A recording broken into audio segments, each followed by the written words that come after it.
ESPN natin si Rin, pinag-uusapan sa Net Spotted kasi ang, may buwaya. May buwaya sa Senado. At binunyag po ni Senator Mig Zubiri sa plenaryo. At pakinggan po natin ang kanyang pahayag.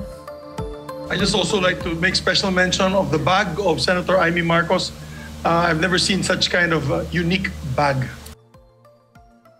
Nakita niyo yan? Ayun, it's really the Pabiro po yung tanong na yan ni Senator Migs. May pangalan daw ba yung bag? Matapos po yung sesyon ng plenaryo, pinangalanan naman ni Senator Amy Marcos ang kanyang buwaya na bag. Kumuha niya. Napakinggan po natin, Senator Amy! Itatago ko na to. Ang daming nakikiagaw sa akin sa buhaya. Cute-cute nga yan, taba-taba. Ano ba kayo? Bonjing buhaya, baby.